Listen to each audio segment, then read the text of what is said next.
할렐루야 샬롬. 우리 인사합니다. 저 뒤에 집사님 쪽부터 할렐루야 샬롬 샬롬 샬롬 샬롬 샬롬 샬롬 샬롬 샬롬. 하나님 사랑합니다. 여러분 주 안에서 사랑합니다. 그러게요. 통일의 가정, 남의 얘기가 아니라 제 얘기인 것 같습니다. 우리의 얘기입니다. 우리는 상대방이 잘못하면 그 사람 너무 밉잖아요. 그리고 막 혈기 올라오고 싸우잖아요. 근데 그것은 사람은, 예수님께서 그러시죠? 죄는 미워하되 사람은 용서하라는 말씀을 지금 실천하는 건데, 혈리나고 화나면 그거 어려워요. 막 분내고 그 사람하고 싸우게 되고 완전히 안 보게 되고 등 돌리게 되고, 가정인 경우에는 가정이 깨지는데, 사단의 영이 우리를 깨뜨리려고 한다는 것을 깨달아 알아야 된다. 알면서도 잘 되지 않습니다. 그럴 때 우리는 기도할 수밖에 없죠. 열심히 기도하면 그 마음도 주시고요. 기도할 때 100번을 기도해도 사람이 잘못했어도 하나님께서는 네 잘못인 건지 봐라 라고 항상 말씀하시더라고요. 감동이 와서 부르고, 오늘 찬양은 제가 기뻐할 수 있는 찬양 불러 오늘은 그래도 기뻐하지 않는 마음으로 했는데 새 찬양들이 있어서 조금 평탄치가 않았습니다. 오늘 3장입니다. 베드로와 요한이 못 뽑게 된 일을 고치는 사건이 왜 어떻게 일어났는가. 2장에서 성령 받죠. 충만하게 120문도들 12제자가 성령을 받고, 그리고 각자 뛰어나가는 사건이 일어나고 지는 3장이에요. 그래서 오늘 말씀을 보니 제9시 오후 3시예요. 6시간씩 시차가 있죠. 우리나라와는. 기도 시간에 베드로와 요한이 성전에 올라갈새 나면서 못 걷게 된 일을 사람들이 메고 오니 이는 성전에 들어가는 사람에게 구걸하기 위하여라는 성전문에 두는 자라. 날마다 미문이라는 성전문에 두는 자라. 그러니까 베드로와 요한이 성전에 들어가려 할 때 구걸을 하죠. 왜냐하면 그 베드로와 요한에게만 하는 게 아니라 항상 한 푼 줍쇼 하고 구걸하는 그 행위를 합니다. 근데 항상 베드로와 요한도 그 구걸하는 사람을 맨날 봐요. 근데 지금 베드로와 요한은 그 전에 성전 미문에 앉아있는 자를, 구걸하던 자를 지나치던 그 사람이 아니고 어떻게 된 사람이에요? 성령 받고 새 사람이 된 충만한 사람이 되었다라는 거예요. 그래서 달라진 거죠. 그래서 그 사람을 바라보는 거죠. 그러면서 뭐라 그래요? 나를 보라 하고 얘기를 해요. 왜 보라고 그랬을까요? 우리를 보라라고 얘기하니까, 보라고 하니까 구걸하는 사람에게 사람이 지나가다 말고 멈춰서 나 좀 봐 하니까 한 푼 줄래나 보다 그러고 동양바구니를 내밀었을 것 같아요. 그랬더니 무엇을 얻을까요? 5절에 바라보니 6절에 베드로가 얘기하죠. 아주 유명한 말씀이에요. 우리 6절 함께 합독합니다.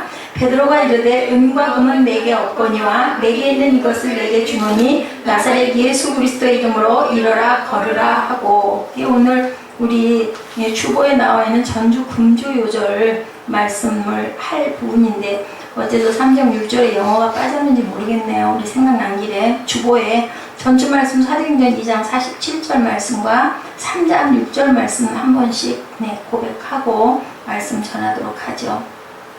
오늘 제목은 예수 이름의 능력입니다. 가끔 제가 제목과 장절이 전주께 나올 때가 있습니다. 꼭 확인해 주시기 바랍니다. 함께 읽습니다. 전주 거부터.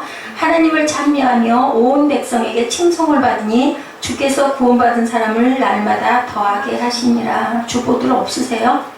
안 읽으시네 아무도. 전주 말씀입니다. 주보에 사도행전 2장 47절입니다. 하나님을 찬미하며 또 온 백성에게 칭송을 받으니 주께서 구원받는 사람을 날마다 더하게 하시니라. 사도행전 3장 6절입니다. 베드로가 이르되 은과 금은 내게 없거니와 내게 있는 이것을 내게 주노니 나사렛 예수 그리스도의 이름으로 일어나 걸으라 하고. 우리 영어 천천히 한번 해볼까요? Then Peter said, Silver or gold I do not have, but what I have I give you in the name of Jesus Christ of Nazareth walk.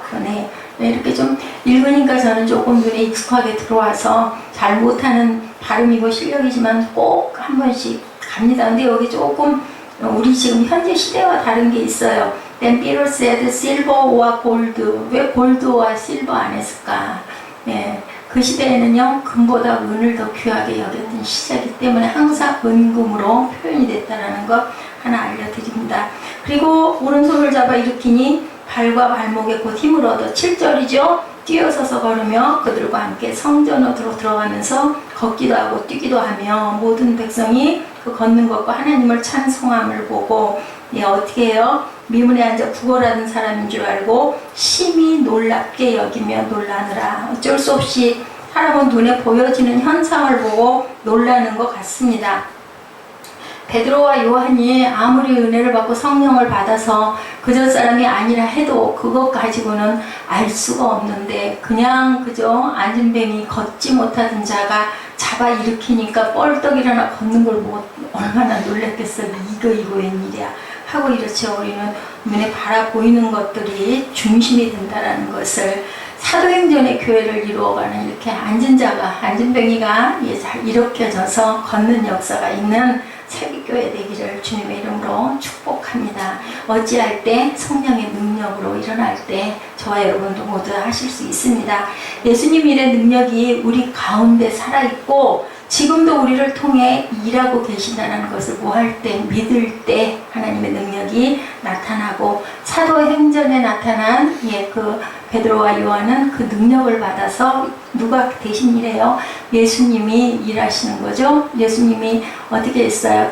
그 세상에 계실 때도 그죠? 38년 된 병자 보고 네 그 자리를 들고 일어나라 하니까 그 자리에서 일어나는 역사. 그리고 요단강에 몸을 못 담급니다 하니까는 일어나 가서 네가 해라 라고 얘기하시죠. 그 예수님이 사람은 바뀌었는데 이제 뭘로? 성령으로 대신하고 계신다는 것을 증거합니다. 자, 사도행전적 교회 우리 지난주 말씀의 그 제목이 예수 바보였죠. 예수를 바라보는 사람들이었습니다. 이렇게 사도행전적 교회가 바로 예수 바보 교회입니다. 예수 바보란 예수님을 세상에 바로 보여주는 사람들이 모인 교회. 그래서 예수 바보 교회입니다. 예수님의 길을 따르는 사람은 이 세상의 가치를 거부하고 세상과 다른 시각으로 살아갑니다. 아까 대표 기도하시는 분이 구별된 사람이 되게 해달라고 이렇게 분명히 기도했어요. 어떤 청년이 그 성가대 자리에 있는 아주 아리따운 자매를 보고 반해가지고 열심히 교회를 출석했던 그러한 자매가 있었죠. 청년이 있었다 그래요. 아무것도 모르고 예수 믿는 거 아니고 그 자매를 좀 어떻게 해볼까 장가를 가고 싶어서 그렇게 했다고 합니다. 그런데 어느 날 성경 봉독하는 집사님이 안 나왔어요. 안 나오니까 이제 대신 누군가를 좀 대체를 해야 되겠는데 싶어가지고 이 청년에게 와가지고 거기 이제 안내위원이 부탁을 했다 그래요. 그랬더니 무슨 부탁을 했느냐면은 요한복음 그 10절 말씀 양으로 생명을 얻고 그 말씀 절을 한 절이에요. 한 절. 10장 10절이었던 것 같아요. 그를 한번 읽어줄 수 있느냐. 다른 거 아니잖아요. 읽기만 하면 되는 거잖아요. 그래가지고 그렇게 하겠다. 한 번도 입술을 열어서 그런 걸 해본 적도 없고 기도를 해본 적도 없는데 머릿속에 딱 자매 얼굴이 떠올랐대요. 내가 나가서 이걸 읽으면 나를 좀 주목해 주지 않을까. 목적은 딱 그거 하나였다고 합니다. 그래서 하겠다고 그랬대요. 근데 나가서 그것을 읽다가 말고 성령이 임하셨대요. 그래가지고 그 구절을 읽고는 바로 목사님한테 질문을 했대요. 내가 예수를 믿으면 내가 새 생명을 얻을 수 있습니까? 라고 물어봤대요. 그래서 목사님이 당연히 그렇죠 라고 얘기를 했답니다. 그래서 그 청년이 예수를 잘 믿게 됐다라는 것, 제가 말씀드리는 건 뭐냐면요, 하나님께서는 우리가 생각할 땐 그 청년이 우연히 교회를 나간 것 같고 은혜를 못 받아요. 못 받는데 초점이 뭐예요? 예수 믿으려고 간 게 아니라 그 자매하고 결혼하고 싶어서 갔어요. 근데 그 사건을 통해서 사람 하나가 출석하지 않음으로 인해서 대신 입술로 고백하면서 그 고백이 그것이 그 신앙 고백이 돼버린 거예요. 제가 여러분들에게 장절을 읽으라고 하는 거, 그리고 또 제 마음에 감동이 왔어요. 저희들 그 성찬할 때 우리 집사님들에게 그 구절을 읽으라고 하는 게요, 그것을 입술로 고백하다가 성령 충만하시라고, 은혜 받으시라고. 저는 그 예화를 보면서 딱 그 생각이 났어요. 그래서 이걸 꼭 전해야 되겠다. 이게요, 우리가 입술로 고백하는 거, 기도할 때도 마찬가지고, 성경 읽을 때도 마찬가지고, 그냥 무조건 읽으시면 안 돼요. 뜻을 잘 생각하시면서, 제가 성경 말씀은 누구예요? 예수님이잖아요. 이 말씀 자체가 예수님이시잖아요.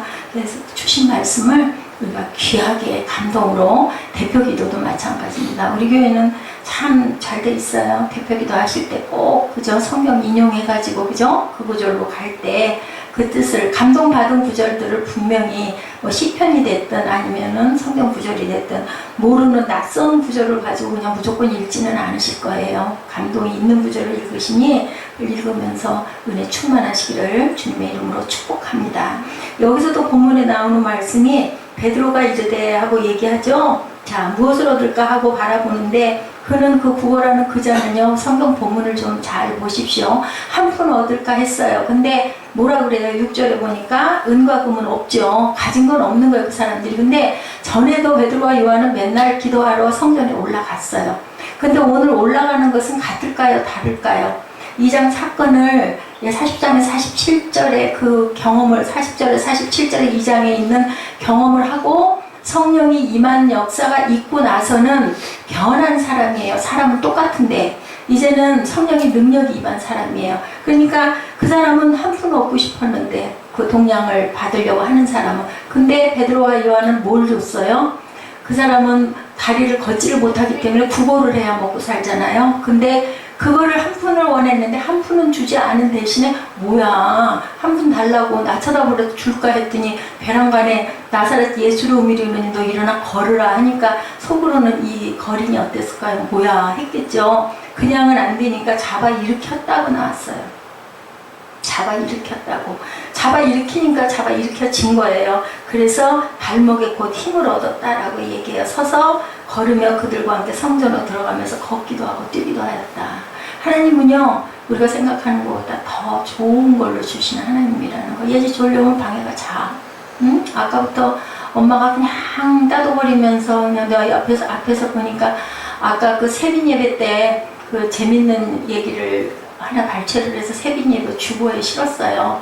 동그라미가 다 가득 들어있는 작대기가 틀린 게 하나도 없는 시험지를 가지고 아이가 열심히 엄마에게 달려갔더니 엄마가 너무 수년이었나요? 너무 잘했다고 그러고 등수를 겨주고 안아서 뽀뽀해줬다고 그랬어요. 그걸 읽게 했어요. 9절씩 잘라가지고 특히 정사무예를 위해서인 거예요. 그 마음에 감동이 와서 입술로 고백하면 어떨까. 그래서 나눠서 읽게 했거든요. 그리고 나서 느낀 점 뭐냐. 희정이는 우리 엄마랑 같아요. 김예진은 나는 3장을 몇 개씩 타오고 100점을 가져와도 엄마는 나를 뽀뽀해주지 않아요. 그래서 가서 엄마 앞에 가서 그걸 읽어드려라 그랬어요. 그러면 아마 분명히 100점 받거나 칭찬할 일이 있을 때, 근데 아까 보니까 너무 사랑하는 게 보여요. 위에서는 다 보이거든요. 그걸 시무룩해가지고 찬양을 안 하니까 막 다리를 이렇게 문질러주면서 또다가려주면서 예쁜 얼굴을 하고 딸을 바라보는 엄마의 모습이 얼마나 천사같이 아름다웠는지. 근데 그 딸은 한 번도 엄마를 안 쳐다보더라고요. 오히려 더 벅벅 해가지고 앉아가지고 속으로 아이고 손까지 눈 마주보고 좋아했으면 엄마가 아마 뺨에다가 뽀뽀를 하고 나올 텐데 하는 마음이 들어요. 하나님의 눈길이 우리에게 주시는 눈길이 그렇지 않을까. 여러분들 마음을 여시기 바랍니다. 말씀에 집중하시고 성경 읽자고 할 때는 분명하게 읽으세요. 입술의 고백처럼 중요한 게 없어. 이게 생명이거든요. 뭐 내 상황하고 무슨 상관이 있어 하는 분은 이 자리에 안 계실 것 같아요. 우리 중등부 학생들도 아마 그건 아닐 것 같아요. 기쁜 마음을 가지시기 바라서 저는 오늘 어젯밤에 참 쓸쓸했어요. 저는 참 싫어요. 특별한 날이 사실은.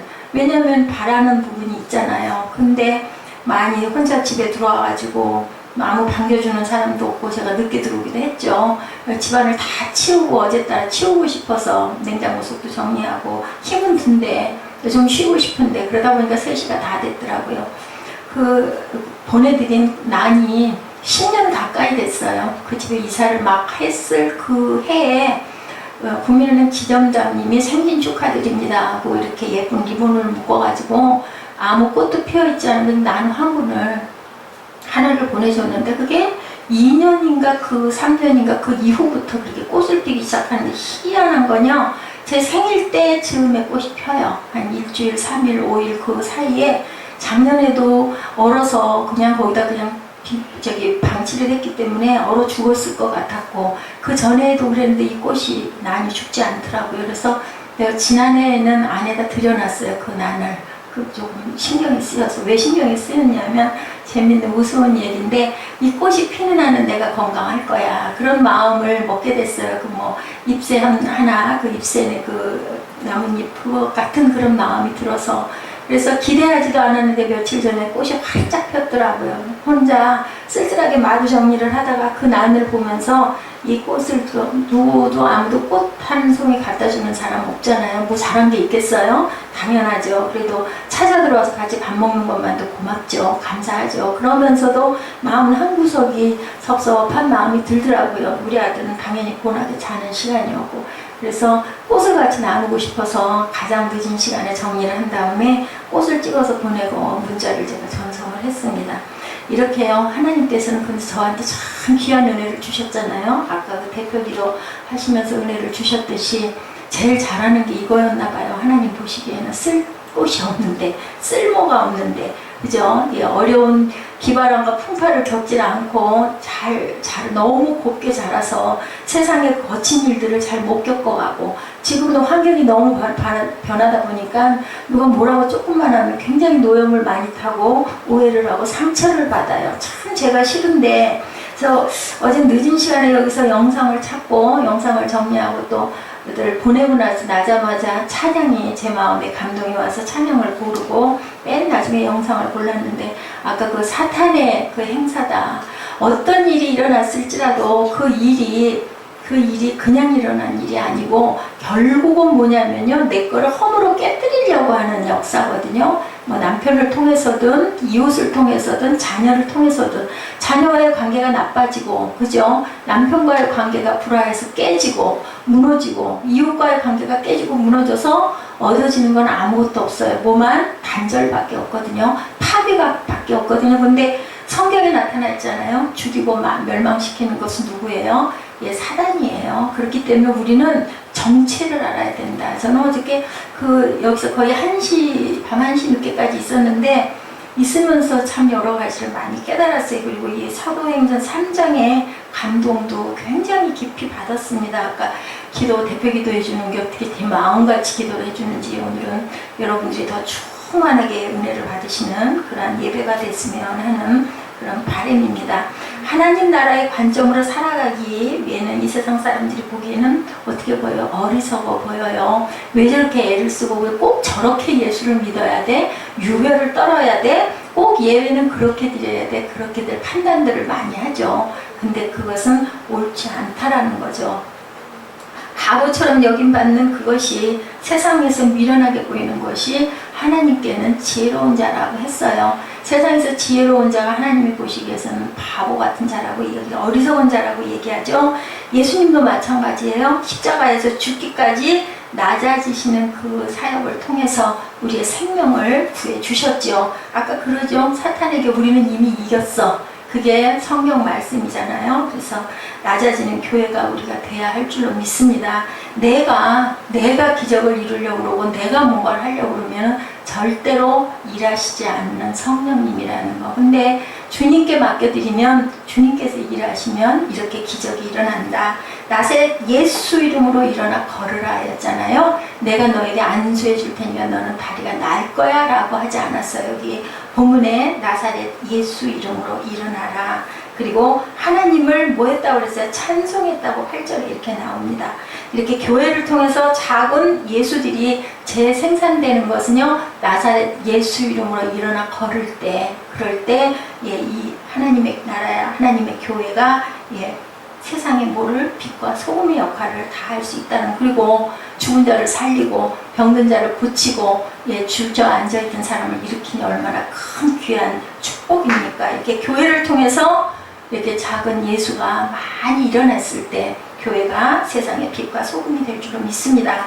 단순히 예수님을 모방해 흉내내는 정도가 아니고, 예수님이 우리 안에 살아계셔서, 예, 일어나는 역사, 이것이 바로 사도행전적 교회이다. 이 교회에서 그런 기적이 일어날 줄 믿습니다. C.S. 루이스의 말입니다. 교회는 오로지 사람들을 그리스도에게 인도하고 그들을 작은 예수로 만들기 위해 존재한다. 만일 이 일을 하지 않는다면 모든 교회와 성직자, 선교 활동과 설교, 심지어 성경까지도 시간 낭비에 불과하다. 뭐하라고요? 사람들을 그리스도에게 인도하고 그들을 작은 예수로 만들기 위해서 존재한다라고 말씀합니다.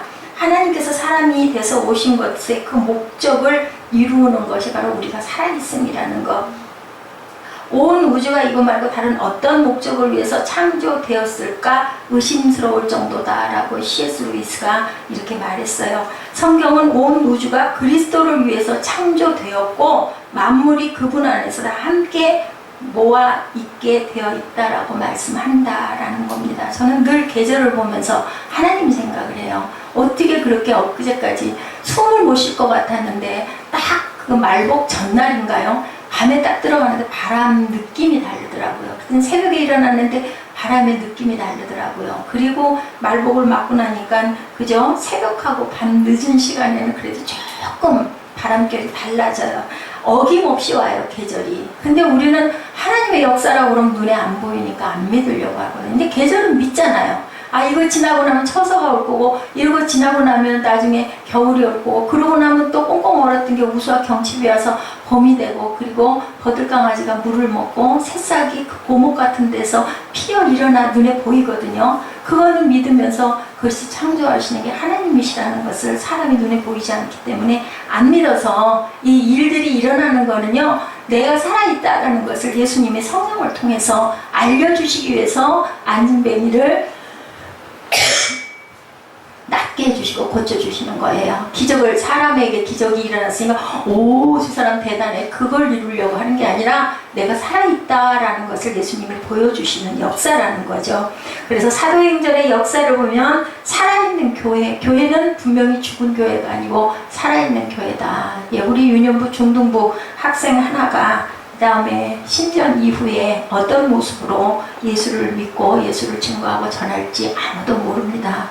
여러분들 집사님들 중에서 어떤 분이 정말 하나님의 큰 은혜와 사역을 증거하는 귀한 빛이 될지 아무도 모릅니다. 그렇기 때문에 우리는 오늘의 최선을 다하고 열심히 예배하고 하나님을 경배할 줄로 믿습니다. 교회는 이렇게 생명이고 살아있는 생명이고 살아있는 생명체들은 자라잖아요. 꽃피잖아요. 그 난두원이 죽지 않았기 때문에 옆에는 떡잎이 무수했어요. 엄청 제가 잘라냈거든요. 그런데도 마무리가 지더니 꽃이 그렇게 피는 역사, 살아있기 때문이죠. 만약에 죽었다면 예, 절대로 꽃이 피지 않죠. 점점 시들시들해져가지고 결국은 그저 말라 비틀어지고 그 아니면 썩어서 냄새가 나지 않습니까? 이렇게 생명의 능력이 살아있는 것이 교회다. 우리로 하여금 생동감이 넘치게 하는, 우리로 하여금 소망을 갖게 하고 어떤 상황 속에서도 희망을 갖고 걸어가게 하는 하나님의 능력이 나타나는 것이 살아있는 생명이고 살아있는 교회라는 겁니다. 생동감 넘치는 교회 역사가 우리 새생명 새빛교회에 일어나기를 주님의 이름으로 축복합니다. 오늘 본문에 성령 체험으로 변화된 베드로와 요한을 통해서 예수께서 어떻게 세상에 임재했는지를 은과 금은 내게 없거니와 사건을 통해서 보여주신 거예요. 사도행전 3장에 나타난 베드로와 요한은 아까도 말씀드렸지만 이제는 과거의 그 모습이 그 사람이 아니다. 사람은 똑같지만 이제는 능력을 체험했어요. 그 방언을 말해요. 성령의 오심을 경험했어요. 그래서 예수의 능력으로, 성령의 능력으로 덧입힘이 된 베드로와 요한이었다. 그래서 세 사람이 됐죠. 베드로는 오순절 성령 강림 직후에 설교를 했어요. 이제는 어부 베드로가 뭐가 됐어요? 설교자 베드로가 된 겁니다. 성령의 감동은, 성령의 능력은 지적 변화를 가져오기도 합니다. 베드로가 구약의 요엘서를 인용하며 이 성령의 오심은 요엘서의 예언이 이루어진 것이다. 그리고 다윗이 시편 곳곳에 영원한 생명의 길을 내다보면서 기뻐하였던 그 기쁨의 모습과 동일하다는 것을 누가? 무식한 어부 베드로가 깨달았다는 거예요. 뭐를 통해서? 성령의 능력을 통해서 깨달았다. 이에서 지적인, 그죠? 우리의 그 지혜도 변화시켜 주시는 그 성령이라는 것을 우리가 압니다. 성령의 감동은요, 감정적인 기쁨만이 아니라 지적인 우리 영혼의 지혜의 영으로도 임한다라는 것. 그래서 모르던 성경이 읽으면 그냥 해석이 되죠. 읽으면 깨달아지는 겁니다. 우리 자녀들의 기도를 할 때 성령의 충만함으로 지혜와 지식으로 변화된 영혼이 되게 하옵소서 하고 여러분들 자녀를 위해서 기도해 주시기 바랍니다. 그렇게 됩니다. 그대로. 왜냐하면 하나님이 바라시는 뜻을 우리가 구하고 기도할 때는 100% 이루어 주시거든요. 근데 어떻게 하라고요? 계속해서 기도하라고 했어요. 한 번 기도하고 마는 게 아니죠. 베드로와 요한이 유대인의 습관대로 기도하러 성전에 올라갔지만 습관대로 올라간 게 아니에요. 그날은. 그랬기 때문에 성전 미문에 앉아있는 그 안진뱅이를 보고 너무나 안쓰럽고 불쌍한 느낌이 든 거예요. 그래서 나를 보라라고 얘기를 합니다. 그들의 기도가 이제는 그냥 기도가 아니에요. 성령의 능력이 임한 기도였기 때문에 능력이 임한 거죠. 나사렛 예수 이름이 들어갔기 때문에 내가 너희와 함께 하리라고 하신 예수님을 뚜렷하게 바라볼 수 있게 하는 기도가 성령 안에서 드려지는 기도이다. 하나님께서 말씀하시죠. 예수께서 내가 너와 함께하리라. 언제까지? 세상 끝날까지. 우리 찬양 늘 하지 않습니까? 세상 끝날까지 내가 너와 함께하리라. 그죠? 우리 그 찬양 많이 하죠. 나와 함께하시고 내 손을 붙잡아 주시고 나와 대화하시고 나의 마음 안에 반응하시고 나의 작은 신음에도 응답하시는 하나님이세요. 우리 마음 중심을 알기 때문에. 그래서 성경을 읽을 때 그냥 입술로만 읽지 마시고 묵상을 해도 괜찮고 소리를 해도 괜찮습니다. 마음으로 읽으시기 바랍니다. 성령 체험이 우리에게 가져다주는 축복은 기도가 변화되는 것이라는 것. 나의 기도가 변화되게 해달라고 간구하시기 바랍니다. 형식적이고 의식적인 기도가 아니라 성령 안에서 예수님의 임재를 체험하는 기도가 되게 하옵소서 하는 기도를 하시기 바랍니다. 시몬 레이유는요, 프랑스의 기도자는 기도를 이목집중의 상태에 이르는 것이다 라고 얘기했습니다. 예수님께 완전 집중해 주목하는 상태에 이르게 되는 것이 참된 기도라고 말하죠. C.S. 루이스는 이 본문을 설교하면서 이렇게 말씀합니다. 기도는 기적을 준비합니다. 기도는 기적을 잉태합니다. 기도는 기적을 낳습니다. 기적을 바라는 사람들에게는, 바라지 않는 사람들은 기적이 없는데, 그리고 내가 바라는 사람들에게는 기적이 없습니다. 근데 무엇으로 바라는 사람들? 예수 이름으로 구할 때 기적은 일어나죠. 사람이 하려고 하면 절대로 이루어지지 않는다. 어디서부터 생겨나요? 베드로와 요한이 평소에 주목하지 않았던 상황과 사람을 주목하는 것으로부터 시작이 되었어요. 그죠? 베드로와 요한은요, 성전으로 기도하러 올라가고 있었는데 이방인의 뜰로부터 여인의 뜰로 인도하는 그 아름다운 문으로 여겨지는 무슨 문? 미문인데요. 그리스에서 가져온 못으로 만든 23m 이르는 웅장하고 아름다운 문이어서 미문이라고 했다고 합니다. 미문이란 뜻이. 그래서 거기서 그 밑에서 구걸하고 있었다. 양들이 그것을 통과해서 가죠. 그죠? 제사장에게 가는 양들, 머리에 안수하는 양들이 그 미문을 항상 통과하게 한 게 그렇게 아름다운 문이었는가 봅니다. 그리고 중요한 문이고 귀한 문이었습니다. 그래서 나는 양의 문이다. 예수님이 그렇게 말씀하시죠. 그는 날마다 그곳에 앉아있는 사람이었죠. 스스로 걸을 수 없었기 때문에 구걸하지 않으면 먹고 살 수가 없어요. 그는 날 때부터 걷지 못하던 사람이고 심각한 장애를 가진 다른 사람의 도움 없이는 살아갈 수가 없는 그러한 사람이었다. 근데 베드로와 요한은 예전 같으면 그냥 지나쳐 갔을 것인데 저렇게 사는 것이 저 사람의 운명이겠지, 뭐 어쩔 수 없지, 누가 저걸 뭐 그런 얘기 하죠. 그 가난한 나라도 구제를 못한다고 하죠. 그 줘봐야 오히려 버릇만 되지, 이렇게 또 주지 않는 분들이 많아요. 저도 그런 생각을 갖고 있기도 했습니다. 근데 그날은 달랐어요. 왜냐하면 베드로와 요한의 안에 성령의 능력이 임해 있었기 때문에 바라보는 눈길도 달라진 거죠. 그 사람을 그래서 주목하게 됩니다. 성령의 역사가 바로 이런 것이다. 우리가 성령 충만하면요, 안 보이는 게 보이고, 그죠? 내가 어떤 것을 기도해야 될지도 가르쳐 주시는 성령이시죠. 예, 성령의 역사가 내 안에 임하고 역사하면 평소에 주목하지 않았던 상황을 주목하게 된다는 것을 본문에서 우리가 압니다. 주목하지 않았던 사람을 주목하게 되고 마음이 끌리죠. 시선이 그리로 향했어요. 평소 하던 대로 구걸하고 있었죠. 그 사람은 똑같이. 그죠? 지나가는 사람들의 얼굴을 안 봐요. 구걸하는 사람들 그냥 고개 숙이고 양재 이렇게 하나 놓고 보면은, 그죠? 지하도 같은 데 가면 많이 보이죠. 요즘에도 그런지 모르겠는데 그냥 이렇게 하고 있어요. 그리고 아니면 한 번만 줍시오 이렇게 하죠. 똑같은 모습이었을 거예요. 근데 베드로와 요한이 뭐라 그래요? 나를 보라고 얘기를 해요. 나를 보라고. 그러니까 뭔가 바라고 들여다보게 만들죠. 예, 바라게 만드는 거예요. 그리고 예, 그 사람을 주목하고 자신을 보라고 하죠. 베드로와 요한을 지나가는 사람으로밖에 절대로 생각하지 않죠. 뭔가 소망을 갖고 바라보는 게 아니에요. 근데 성령이 임한 사람은 성령을 나눠주려고 나를 쳐다보라 라고 예, 말합니다. 돈 한 푼을 기대하고 있었는데 베드로가 얘기하죠. 은과 금은 내게 없으나 내게 있는 것을 당신에게 주겠소. 그런데 그게 내게 아니요 나사렛 예수 그리스도 이름으로 일어나 걸으시오 합니다. 은과 금은 내게 없다. 그 사람이 얼마나 실망했을까요? 한 푼 줄 줄 알고 쳐다보라고 일부러 그래놓고는 돈은 없대. 그러고 날 보고 일어나 걸으래. 말이 돼? 아마 그랬을 것 같아요. 예, 그 사람은 그 말을 믿지 않았을 거예요. 나사렛 예수 이름이 무슨 의미인지도 당연히 몰랐을 겁니다. 태어나서 한 번도 걸어본 적이 없는 사람에게 걸으라고 말하는 베드로와 요한이 얼마나 무모해 보였을까. 중요한 것, 베드로와 요한 또한 내가 말했다가 우리 목사님들 그런 얘기 듣는 걸 전 설교에서도 많이 들었어요. 우리 조용히 목사님도 그렇고, 아이고 저 성령이 일어나라고 하라고 하는데 저 일어나라고 했다가 안 일어나면 어떡해. 병 고침 받는다고 하셨는데 그 얘기 선포했다가 안 나오면 어떡해. 이렇게 겁을 낸 적이 여러 번 있었다라는 그런 얘기. 왜냐면 항상 그 병자 위에서 그 아주 확실하게 낫습니다 하고 고백하는 그 있었거든요.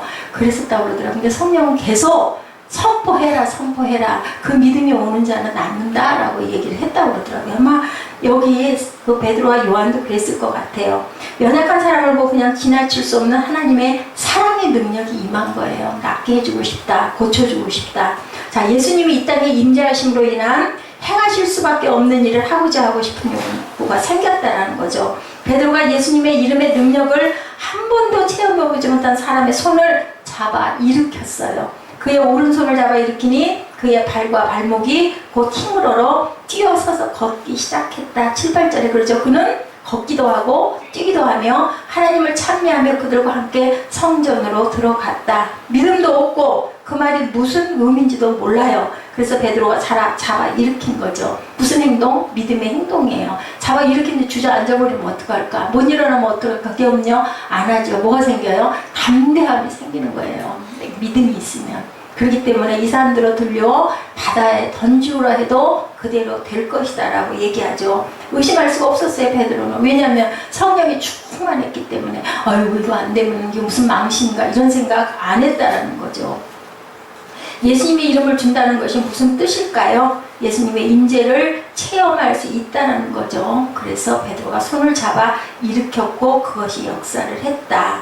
예수님은 사도들에게 예수님 이름의 능력을 모두에게 부여해 주셨다라는 거예요. 요한복음 14장 12절이죠. 내가 진실로 진실로 너에게 말한다. 누구든지 나를 믿는 사람은 내가 하는 일들을 그도 할 것이요 이보다 더 큰 일도 할 것이다. 이것은 내가 아버지께로 가기 때문이다. 이제 예수님께서는 떠나세요. 떠나면서 내가 있을 땐 내가 고쳤지만 이제 내가 가지만 그 능력을 너에게 나눠줄 것이다 라고 이렇게 말씀을 하고 가셨어요. 그리고 무엇이든지 구하라 그리하면 내가 다 이루어 주겠다 라는 말씀은 원하는 무엇이든지 다 되면 이루어준다라는 의미가 아니고 예수님이 이 시간에 원하시는 일, 예수님이 계셨더라면 하셨을 일들을 예수님을 의지하는 사람들을 통해서 행하겠다라는 뜻을 갖고 있다. 그것을 이루는 곳이 어디다? 교회라고 오늘 3장에서 말씀하고 있습니다. 교회가 기적을 일으키려고 하면 절대로 기적이 일어나지 않는다. 그런데 예수님이 행하시기 원하는 일들을 하려고 우리가 순종하면 기적을 일어난다는 거죠. 그것이 병을 고치는 일이든 연약한 자가 일어나는 일이든 간에 어떠한 것이든지 반드시 일어나는데 믿음을 가졌을 때, 내가 확실하게 믿었을 때 나음을 입고 고침을 받는다. 예수님이 행하시기 원하시는 일이라면 당연히 기적이 일어납니다. 믿지 않은 영혼이 구원받는 것이 예수님이 원하시는 일이에요. 이게 기적이에요. 어떻게 믿어요? 눈에 보이지도 않는데 뭐 성경 뭐 여기 기록된 말씀 우리 보면 뭐 생활하는데 뭐 직접적으로 뭔가 연관된 것으로 보여지지 않는 게 너무 많아. 어떻게 믿어요 그거를? 그러니까 지루하고 졸려고 하품날 수밖에 없는 거예요. 성령의 능력을 믿으시고 구하시기를 주님의 이름으로 축복합니다. 그랬을 때 기적이 일어나는 거예요. 예수를 믿게 될 때 내 마음에 정말 예수가 들어왔을 때 그건 기적인 거죠. 그 기적이 이루어진다라는 겁니다.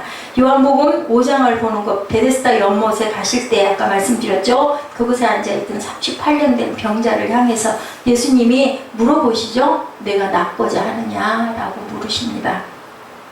병이 오래되면 낫고자 하는 마음 없어져요. 그냥 의례적이 돼요. 아이고 뭐 오늘도 어제도 내일도 나는 저 연못에 넣어줄 사람이 아무도 없어. 난 갈 수가 없어. 거리도 있고 다른 사람들, 힘센 사람들이 다 차지하고 있는데 그곳에 들어가서 물이 약동을 해야 그 물에 내가 씻어야 낫는다는데 한탄하고 있는 거예요. 그 사람이 포기하면 낫고자 하는 마음도 없어져요. 나 이러다 죽을 거야 하면은 죽을 수밖에 없습니다. 자, 예수님은 그 사람에게 먼저 뭐를? 소원을 일으켜 줬어요. 네가 낫고자 하느냐? 라고 물으십니다. 아니 병자한테 낫고자 하느냐는데 싫을 사람이 있겠어요? 물어보나 마나 질문을 왜 하세요? 근데 확인하시는 거죠. 소망을 다시 불어넣으신 겁니다. 베드로와 요한이 구걸하는 사람에게 우리를 쳐다보라고 말한 것도 똑같은 의미의 사건입니다. 예수님이 계실 때 일어났던 것처럼 예수님의 행하신 역사가 누구를 통해서? 베드로와 요한이라는 사람을 통해서 그대로 일어난 사건이라는 것을 여러분들 깨달으시기 바랍니다.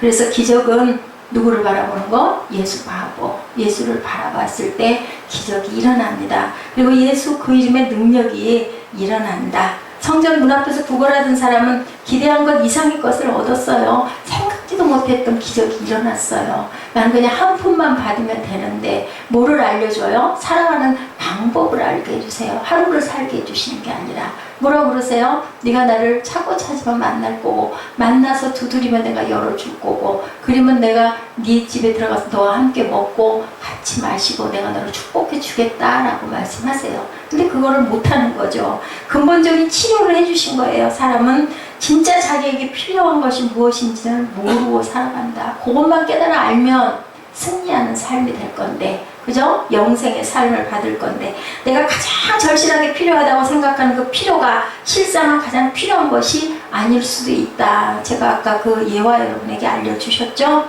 예, 성경 봉독한 그 청년이요. 아가씨를 바라보고 갔는데, 네, 도둑은 훔치고 죽이고 멸망시키려 온다. 그러나 내가 온 것은 뭐라 그래? 양들의 생명을 얻게 하되 더욱 풍성하게 얻게. 정말로 하는 예수님이 주시는 풍성한 은혜가 내게 임합니까? 라고 물어본 그 사건을 통해서 아가씨도 잊어버리고 목사님에게 직접 질문했죠. 그랬을 때 성령의 임재가 나타난 거예요.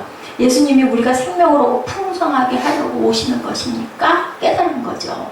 그것을 하나님께서는 이루어주시려고 그 청년을 그 자리에 갖다 놨다는 거예요. 그 청년의 뜻과는 다른 뜻, 더 크고 놀라운 뜻. 하나님이 저에게도 은혜를 이렇게 주셔서 전혀 생각지도 꿈꾸지도 못했던 이 일을 이루게 하신 하나님, 제가 한 건 하나도 없어요. 그냥 감동이 와서 감동대로 순종해서 그대로 간 것뿐이에요. 지금도 세상에서 바라볼 때는 성공한 목회 아닐 거예요. 그런데 저는 믿습니다. 분명히 여기 교회는 서서 갈 거라는 것을, 어떤 역사로든 제 세대가 아니어서 제 다음 세대든 그 후대든 분명한 것은 나를 살리시려고, 첫째 목적은 저를 구해주시려고, 이 환난과 어려움을 주시는 것도, 생활 가운데서 공고함도 상처를 받는 것도 하나님께서 나를 단련시키시려고 오늘이 있다라는 것을 제가 믿습니다. 그러면서도 아까 우리 예화에서처럼, 영상에서처럼 마음속에서 혈기도 일어나고 눈물도 나고, 그죠? 상처도 받기도 합니다. 그것도 뭘로? 성령의 능력으로 우리가 극복하고 가야 할 몫이고, 그래서 조금 더 충만했더라면, 누군가 나를 이끌어주는 사람이 있었더라면 더 젊은 날에 깨달아 알았을 텐데, 근데 이것도 하나님은 알고 계시지 않았을까? 내가 오늘 이렇게 되는 것도, 어저께도 우리 같이 대화 나눴지만요, 뭐 이쁘고 날씬한 거 하루아침이더라고요. 무너지자고 치니 수십 년 동안을 하루도 허물어지지 않았는데, 그냥 병을 통해서, 상황을 통해서, 그 누가요? 사단이 찌르고 먹으려고. 아니 제가 금식하다가 그거 하나님께서 성령으로 알려주셨다니까요. 네가 그렇게 돼서 세상에서 할 일을 다 못하고 오게 되면 너는 내 나라에 못 들어온다라고 얘기하셨어요. 그래서 제가 새벽 아침 금식을 풀기 시작했습니다. 도저히 그게 안 됐어요. 너무너무 안 됐어요. 지금 과연 제가 지금도 하고 있다면 어떤 모습일까 하는 생각을 해보면 안 되거든요. 이제는 새벽 3시에도 배고프면 밥 지어서 밥 먹어요. 김치하고 먹어야 되겠으니까. 그건 남아있어요. 예, 밤중에도 새벽에도 언제가든 눈을 뜨고 있을 때 너무 배가 고프면 쓰러질 것 같으니까 먹어야 됩니다. 이럴 줄 누가 알았겠어요? 아무도 모르는 거예요. 여러분들도 어떤 일이 일어날지 아무도 몰라요. 딱 살아계신 분 누구 한 분? 예, 하나님, 예수님, 성령님, 삼위 하나님밖에 안 계시다라는 거 여러분들 기억하시기 바랍니다. 그 질문에도 성령의 임재가 있죠. 그 청년의 질문에도 이게 사실입니까? 물어봐요. 생전 성경 말씀 아무리 사람들이 봉독을 해도 아무것도 느껴지지 않았는데 자신이 입술로 한 줄을 읽으면서 이게 진짜일까? 이런 마음이 든 거 성령이 임재하신 거예요. 그거 순종했기 때문에 선택은 누구에게? 본인에게 있다라는 거죠. 예수님의 능력이 임하면 언제나 사람들이 기대한 것 이상을 얻을 수가 있다는 것. 우리가 생각하는 것은요, 틀에 박힌 것만 생각을 해요. 근데 하나님은요, 우리가 생각지 못하는 사건을 일으켜서 돌이켜 생각해보면 이게 가장 좋은 길이었고 이게 가장 옳은 길이었고 이게 내가 사는 방법이었다는 것을 깨달아 알게 하시는 하나님이라는 것. 예수님의 능력이 임하면 언제나 사람들이 기대하는 것 이상이라는 것. 그는 9월에서 한 푼을 받기 원했지만 하나님께서는 그를 불쌍히 여기셔서 일어나 걸을 수 있고 세상을 뛰어다닐 수 있게 해주시는 하나님이라는 것 잊지 마시기 바랍니다. 교회는 여러 사역을 통해서 구제하고 나누고 보살펴야 되고 인생의 진정한 생명의 문제를 다루는 공동체, 살아있는 교회, 죽은 교회는 세상에 어디에도 없습니다. 우리가 그들에게 영원한 생명을 주지 못한다면 우리의 구제도 헛될 것이라는 거죠. 우리의 구제를 통해 진정한 생명 양식이 되신 예수 그리스도의 임재하심이 증거해야 되고 그게 교회의 사명이라는 것입니다. 오늘 3장 말씀을 통해서 그 이름의 능력이 우리에게 주어져 있는 새생명 세빛교회 공동체 여러분들 되시기를 주님의 이름으로 축복합니다. 은과 금은 내게 없으나 내게 있는 것을 내게 주리니 나사렛 이름으로 일어나 걸으라. 그 이름의 능력으로 쓰임 받기를 원하는 저와 여러분 되시기를 주님의 이름으로 축복합니다. 우리 예수 그 이름 찬양하시고 결단하는 시간 갖도록 하죠.